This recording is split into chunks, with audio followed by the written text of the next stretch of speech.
क्यूबलेस से कुछ भी खरीदने से पहले आप मेरा कोड गुरु यूज कर सकते हैं, जिसकी वजह से आपको 50 रुपीज़ ऑफ मिलेगा एंड इस तरह आप मेरे चैनल को सपोर्ट कर सकते हैं। सो हेलो गाइस, मैं क्यूबिंग गुरु और इस वीडियो में करने वाला अनबॉक्सिंग टोर्नेडो V3M क्यूब की। तो इसके पहले इस क्यूब के 2 वर्जन आए थे। तो V1 बहुत हिट हुआ था, मेरा मेन भी था, जो अभी भी वन हैंड और BLD के लिए यूज़ होता है।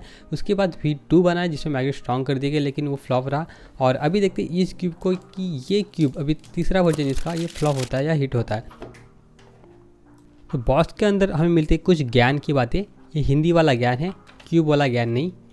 ऐसी सीरीज़ की बात करें तो बहुत ही बढ़िया बॉक्स दिया है। साथ में ये टूल जो कि ज्ञान की फील दे रहा है, और ये नट भी एक हद तक ज्ञान की ही फील दे रहे हैं। तो जैसे ज्ञान का सिस्टम था वैसे ही शायद से इसका सिस्टम रहेगा। जैसे कि ये नट होंगे जो कि टेंशनिंग के लिए रहेंगे, और स्प्रिंग कंप्रेशन के लिए वो टूल रहेगा। और ये पाउच हमेशा की तरह, तो इसका यूज़ मैं हमेशा की तरह पोछे की तरह ही करूँगा मेरा टेबल साफ़ करने के लिए। साथ में ये कुछ पैम्पलेट्स जो कुछ काम के नहीं है, एंड ये स्क्रू ड्राइवर जिसे हम टेंशनिंग एडजस्ट तो नहीं करने वाले इस बार, क्योंकि टेंशनिंग के लिए नट दिए गए हैं। और जैसे ही हम क्यूब की तरफ बढ़ेंगे तो हमें यहाँ पे कुछ लिखा हुआ मिलेगा कि कॉर्नर पीस को निकालो मत, नहीं तो मैग्नेट पूरे निकल जाएंगे। तो इनका कहना है कि कॉर्नर की जो कैप है उसको निकालना नहीं है, ना कि कॉर्नर पीस। कॉर्नर पीस को तो हम निकाल सकते हैं, मुझे नहीं लगता कि ये वार्निंग रहेगी। शायद से कॉर्नर पीस में मैग्नेट कुछ इस तरीके से फिट किए कि उसकी कैप निकालने पे सारे मैग्नेट्स निकल जाएंगे। एक बात नोटिस की कि इस क्यूब को अनबॉक्स करते टाइम मुझे कटर का यूज़ नहीं करना पड़ा, जो कि अच्छी बात है। हर क्यूब मैन्युफैक्चरर को यही सोचना चाहिए कि बिना कटर का यूज़ किए ही इसकी अनबॉक्सिंग हो पाए। तो ये कुछ दिख रहा है गुहोंग V4 और टेंगयुन V2 की तरह, मतलब दोनों ही सेम है। तो ये है गुहोंग V4, ये लगभग इसकी तरह थोड़ा बहुत नहीं दिख रहा, लेकिन इसकी जो सेंटर है वो इसकी तरह ही है। लेकिन एक्चुअल में टेंगयुन V2 के सेंटर भी ऐसी ही है। तो टेंगयुन V1 की तरह ये बिल्कुल भी नहीं दिख रहा, मुझे इसमें कुछ सिमिलरिटीज़ नहीं नज़र आ रही टेंगयुन V1 की तरह। तो टेंगयुन V1 का कॉपी होता तो बढ़िया रहता, लेकिन ये टेंगयुन V2 का कॉपी किया गया है। और देखते हैं इसकी फर्स्ट टर्निंग कैसी है। तो आउट ऑफ द बॉक्स ये बहुत ही हल्का है और फास्ट भी है। तो ये गुहोंग V4 का फील दे रहा है, एग्जैक्टली गुहोंग V4, बस थोड़ा ज़्यादा स्टेबल है और फास्ट है गुहोंग V4 से। तो जिनको V4 पसंद है वो डेफिनेटली उनको ये क्यूब पसंद आने वाला है। मैग्नेट इसकी स्ट्रॉन्ग है, तो टेंगयुन V1 में जो कमियां थी वो तो इसमें पूरी कर दी गई है, मतलब इसकी मैग्नेट बहुत ज़्यादा स्ट्रॉन्ग है। देखते कॉर्नर कटिंग, तो इसकी कॉर्नर कटिंग ठीक ठाक थी।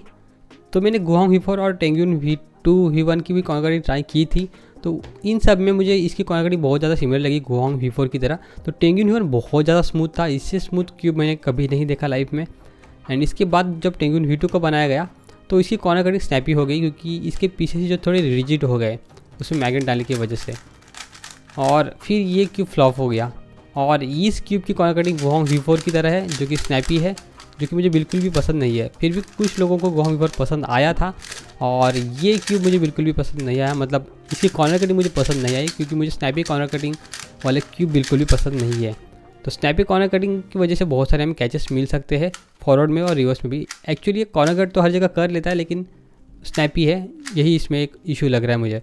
और मुझे नहीं लगता कि ये सेटअप से ठीक हो जाएगा, लेकिन मैं ट्राई करूँगा पूरी तरह से इसको सेटअप करने का।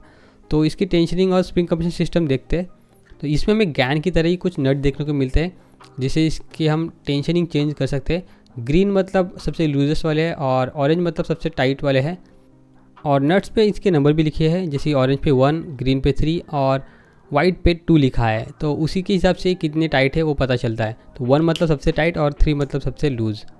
इसके साथ हमें एक टूल मिलता है जो कि स्प्रिंग कंप्रेशन सिस्टम जो है उसको एडजस्ट करने में काम आता है, लेकिन सिर्फ 4 ही सेटिंग है, और उसमें भी 2 सेटिंग सिमिलर लगते हैं। तो आपको पता नहीं चलता कि कौन से सेटिंग पे एग्जैक्टली ये क्यूब है, जो कि एक दिक्कत वाली बात थी।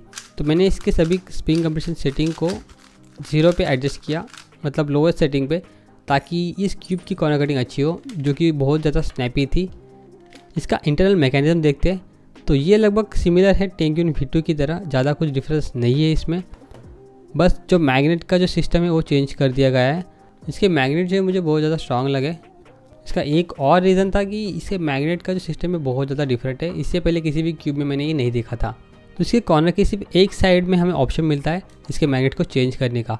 इससे सभी साइड को चेंज नहीं करना पड़ता, क्योंकि इसको जब टर्न करते हैं तो इसके बेस और जो बीच में डंडी दिख रही है उसके अंदर एक मैग्नेट है जो कि ऊपर नीचे होता है, एंड ये कनेक्ट होगा एज में एक एक्स्ट्रा मैग्नेट है जिसके साथ ही अटैच होता है। तो ये भी मैं आपको दिखा देता हूँ। तो जैसे ही मैंने एज को ओपन किया तब मुझे दिखाई दिया कि भाई ये क्या है, ये तो कुछ अलग ही मैग्नेट्स है। तो इसमें मुझे कॉर्नर के मैग्नेट्स तो दिखाई दिए और नीचे बेस में एक अलग मैग्नेट दिखाई दिए जो कि कॉर्नर के बेस में जो डंडी थी उसको कनेक्ट हो जाते थे। जब आप टूल यूज़ करके इससे मैग्नेट की स्ट्रेंथ को चेंज करते हैं तो उसमें जो डंडी में जो मैग्नेट है वो ऊपर नीचे होता है, जिसकी वजह से इसके मैग्नेट वीक और स्ट्रांग हो जाते हैं। तो ये वाले थे कॉर्नर के मैग्नेट्स और नीचे बेस में जो चिपक रहे मैग्नेट्स उससे पता चलता है कि यहाँ पे भी मैग्नेट्स है और यही सेकंड वाले मैग्नेट्स हैं। तो ये कोर मैग्नेट्स नहीं बोल सकते इन्हें हम, तो इन्हें कुछ और नेम देना पड़ेगा जो कि डायन के पैम्पलेट में भी मेंशन नहीं है। बात करते हैं out of the box performance की, तो आउट ऑफ द बॉक्स ये क्यूब मुझे बहुत ज़्यादा फास्ट लगा, स्टेबल भी लगा और हल्का भी था। तो टेंगिन V3 ये मुझे बिल्कुल भी नहीं लगा, ये मुझे लगा गुहांग V5M। तो ये गुहांग V4 का एडवांस वर्जन है, ये बहुत ही हल्का था और इसके जो मैग्नेट्स थे वो बहुत ज़्यादा यूनिक थे। लेकिन इसमें इश्यूज़ भी है, इसकी कॉर्नर कटिंग थोड़ी स्नैपी है जो कि थोड़े बहुत कैचेस दे सकती है आपको। अगर आपकी टर्निंग मेरी जैसी है, हार्श है, थोड़ी रफ़ है, तो शायद ये क्यूब आपके लिए नहीं है, क्योंकि आपको इस पर कैचेस मिल सकते हैं इसकी स्नैपी कॉर्नर कटिंग की वजह से।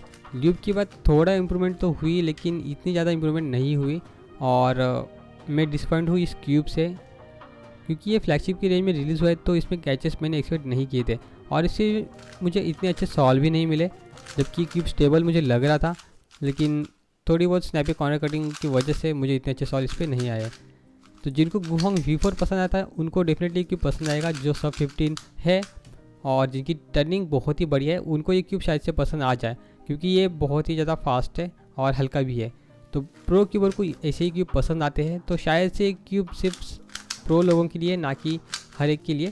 तो अगर आप इंटरमीडिएट क्यूबर हो तो शायद से क्यूब आपके लिए नहीं है, आप सब 15 नहीं हो तो शायद से क्यूब आपके लिए नहीं है। लेकिन मुझे नहीं लगता ये इतनी जल्दी क्यूब लेवल पे अवेलेबल होगा, शायद से और 2 या 3 महीने बाद ये अवेलेबल होगा। और इस क्यूब से बेटर इसी रेंज में टोरंटो V3M फ्लैगशिप है जो कि इससे कई गुना बेटर है। तो मैं आपको वो सजेस्ट करूँगा, इस क्यूब का वेट मत करो। अगर आपको कोई क्यूब लेना है तो टोरंटो V3M का फ्लैगशिप क्यूब ले लो, वही आपके लिए बेटर रहेगा, जो कि मेरा भी अभी मेन है।